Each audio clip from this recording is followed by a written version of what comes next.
Hi folks, it's Jay. I visited a private courtyard garden. It is so well hidden in the oldest part of the city, I couldn't help but feel like a trespasser. Through a narrow passageway, I was transported into a different world.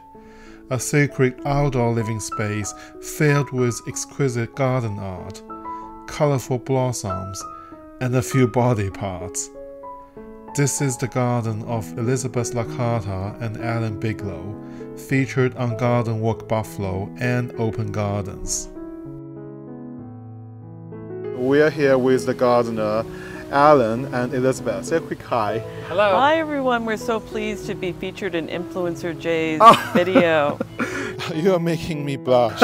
And before we enter the backyard, I want to show people what you have accomplished here. So this is a really stunning front yard. So you call this a hair strip garden. Right, another word for this is easeway. In the South, they would call this a tree garden. There are many other names for it, but basically it's as part of the garden between the sidewalk and the street. And of course in Buffalo, this is not owned by the gardener. It's owned by the city of Buffalo, although gardeners are encouraged to plant on it because no one else is going to. Let's take a closer look. Sure. So this area, you need to really make a commitment time-wise, and also take more maintenance. But in the city, we want to utilize every square inch of space. That's right. And you want your trees, even when they're trees that you wouldn't necessarily have planted if you'd had a choice. Such as the Norway maples we see here. We have a couple of them. But you have to work with what you have. It's better to have a tree, even if it is a Norway maple, than not to have trees. And so when you have trees, any maple really, you have a lot of roots that are right at the surface, and you have dry shade. And so you have to put in plants that will tolerate that, and you have to do a lot of watering. Yes, you'll have to do some specialty watering, which is what I arranged. So what I did was I led soaker hoses underneath the pavement here, and their soaker hoses run right through the easeway, and that's why the easeway is able to survive as long as it has. I can really appreciate your color palette. You have different shades of green. You've got some heuchera, right, which are also known as coral bells, and they will take more dry shade than I thought they might have. There is also a small goat spirit, a runcus there. This is a grass, perennial grass that does really well. This lime green one right there, and a lot of hostas, obviously. Yes. The small hostas don't seem to do as well as we had anticipated. And these kind of, that green there, also a little touch and go, but most of the plants that you can see. That's a ground cover called Lysimachia. Most of these, as you can see, are thriving pretty well. I mean, despite the hardships of being on the easeway. Yeah. So you have your strategy to really extend the season. So you have a lot of bulb for the spring planted in this area. That's right. Yes, there's a lot of species tulips and everything. Snowdrops, galanthus. There are a bunch of different spring bulbs. So when they wake up in very early spring, it just brings you so much joy, and you don't need to do anything in the spring, just enjoy. You don't have any grass or any lawn in the front. God forbid. Well, with all this shade, grass wouldn't really thrive here. And we wouldn't want it's just not a good idea. I've seen neighbors try to put down grass seed and where there's a lot of trees like this, tree cover, and it just does not work. I see. I visited this garden in early August.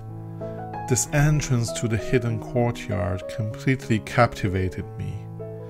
The narrow passage seemed intentionally designed, with generously deep garden beds on either side, overflowing with lush foliage. As I meandered through, it felt as though the plants were enveloping me in a comforting hug. Upon passing through the archway, I felt completely transported into a different world. this would be the main area for your garden in the back. So this is actually called the main garden right here. That's what we call it. Okay, yeah. Well, it's a very, very colorful area. You have the rose. I can smell the fragrance. And you have, this is a type of Rudbeckia, right? Rudbeckia, yes. Rudbeckia laciniata, golden glow, a very old-fashioned double Rudbeckia hybrid. It's been around for many, many decades. Yeah, they can get at least 6, 7, 8 feet tall. Easily. They will, you know, if there's a lot of wind and rain, you will have to stake them. But they, you know, work well with staking. And they spread by underground runners and are quite vigorous. How do you describe the style of your garden? Well, I mean, I suppose a lot of it is cottage garden. A lot of it is really use every inch garden. Well, that's a good point. Container. Yes, you have some really stunning container with shade. Yeah, you know. Shade. This will be a variegated geranium. Yes, that's an heirloom geranium. It's called Velma Cox, and I have to mail order that. That's not anything that you would find locally. Yeah, that's another point. For some of the hard to find plants, you probably have to order from a catalog. That's right, I do. I order a lot of bulbs and plants online.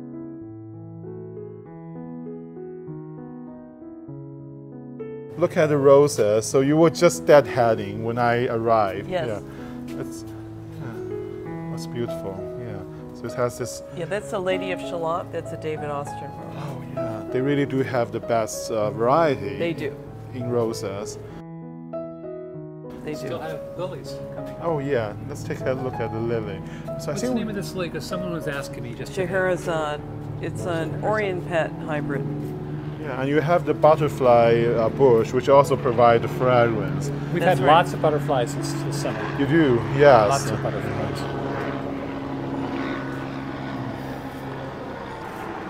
So I can tell you definitely have a passion for gardening. So what really brings you joy? What's your idea behind your garden here?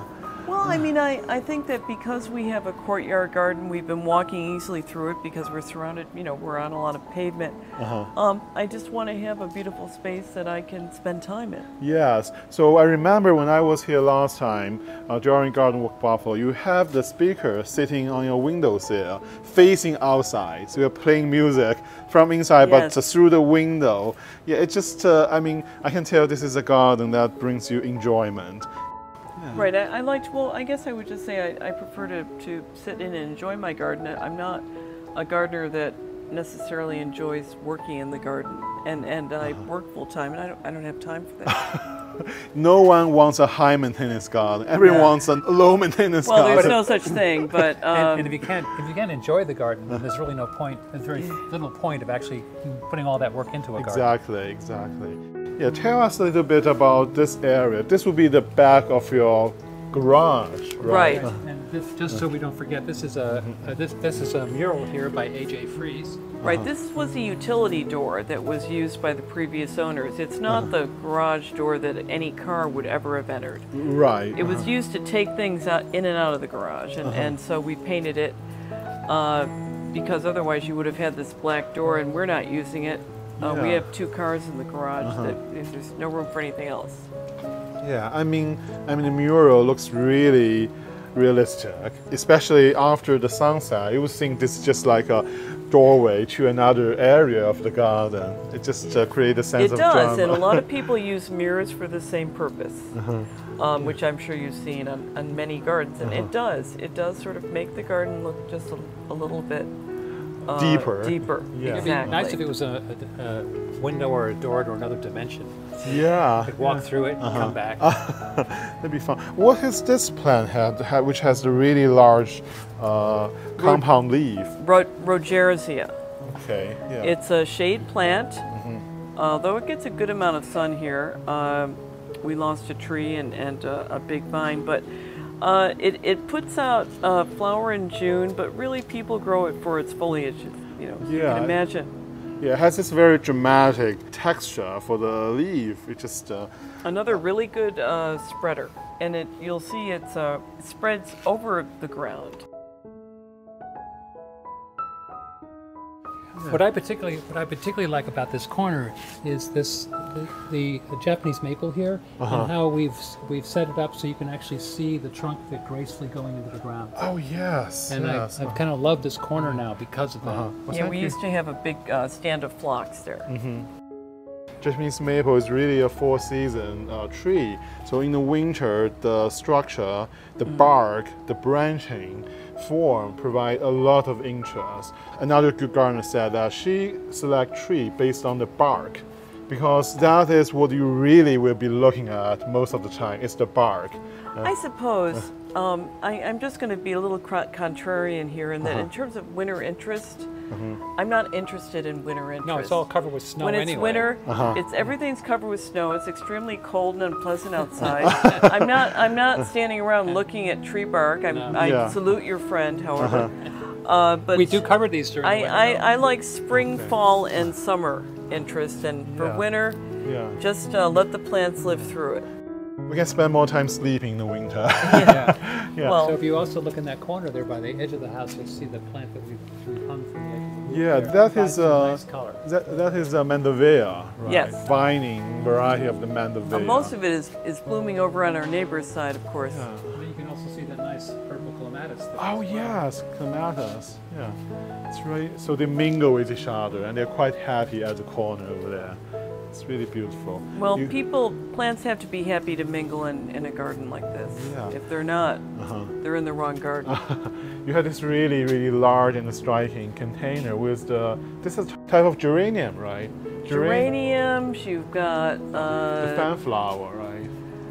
So the purple one would be the mandevilla, the fan flower, and the geraniums. And you know, I just want to give credit to Lockwood's greenhouses because they do a wonderful job in their containers. I never would have been able to put together that container. Well, this is a focal point you have there. So you also note that there's a faux hornet's nest there. And yeah, that's what it is. Yeah. we hang that because supposedly It's a wasp. It's a waspinator. Supposedly we hang because supposedly it keeps wasps where another Hymenoptera will come by and look at it and see it and say, oh, someone is already building a nest here, so I won't nest here. Yeah. And they go elsewhere. Well, that's the theory, anyway. That's a very good strategy. At the corner of this courtyard garden, we have another very intimate passageway leading to another area with a statuary, also a fountain at the corner. So you have this visual as well as the sound of the flowing water. It just kind of invite you to explore more. Can we take a look at this side? Sure. Yeah. So this would be the area close to the alley in the back. Yes.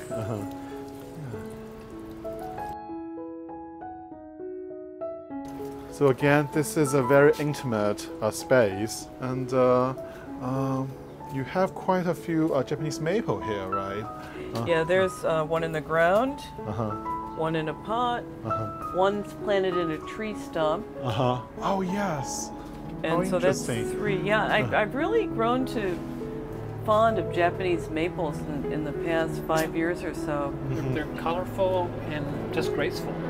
Yeah. Yes, exactly.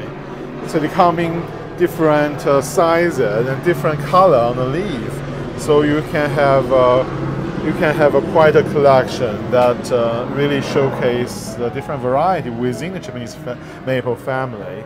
Yeah, and they really do, as you say, they give you, variations of color. Variety, yes. Spring, Yeah, you have the Japanese... Spring, summer, fall. Yeah, you have the Japanese anatomy here. Yes. And then behind that, of course, is the sculpture by Burke Patterson, which you've probably noticed, which is based on his own body parts.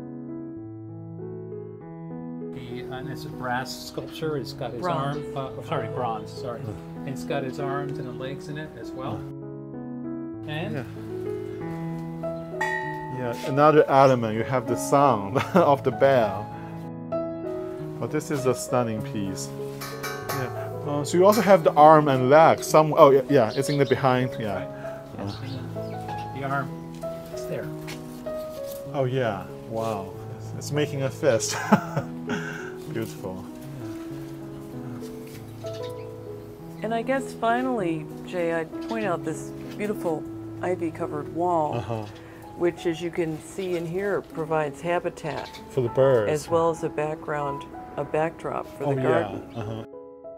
So with the ivy, it gives you a sense of protection and also provide a sanctuary for the birds. I think they would nest in between the vine.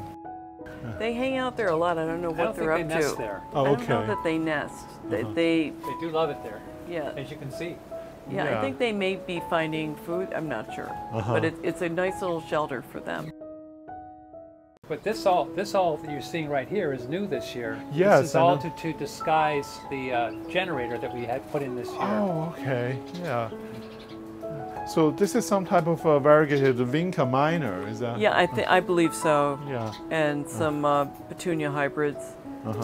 And you also have the hardy geranium. This, I believe, this is. Oh yeah, Johnson's Blue. Oh, okay. Johnson's Blue, and some wonderful Amsonia, which is, I don't know if you have it or not, it's a perennial that will turn with that. bright golden yellow in the fall and has blue flowers in spring and really has 3-season impact. It's just a really cool plant. So this will be the door to the alley. Woodbury Alley behind the house. Yeah, one of Buffalo's few brick paved streets. Oh yes. Because these houses all date from the 19th century when horse and carriage travel was still a thing. Yeah. Oh, it's such a nice area. You wouldn't imagine this is in the very center of a city. Yeah, it's very quiet. It's surprisingly quiet. Yeah. As we returned to the main courtyard from the alley, the transition offered a completely different view.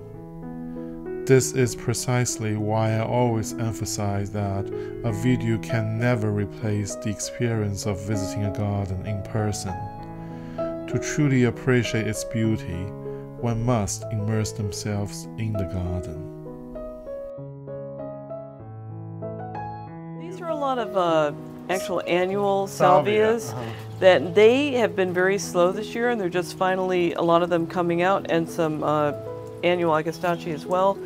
And so these are really nice. It will be bloom throughout September and into October, well into October, and will be attracting hummingbirds. Hummingbirds, and also they provide nectar later in the season for the pollinators. That's right, and they and provide color as well. Exactly. Once, I used to have a bunch of lilies here. It was called Covered in Lilies, and they're done.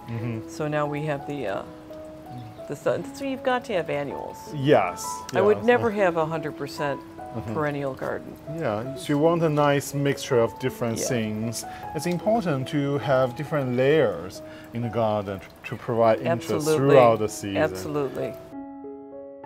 I have to say this garden is just mesmerizing. I say it embodies a philosophy of life. It mirrors the rhythms of the seasons, and it nurtures and stimulates ideas. It is a testament to your passion and love, which infuses every single leaf and blossom. Well, thank you for sharing your garden with us. Thank you, Jay. Thank you very much. Yeah, it's my pleasure.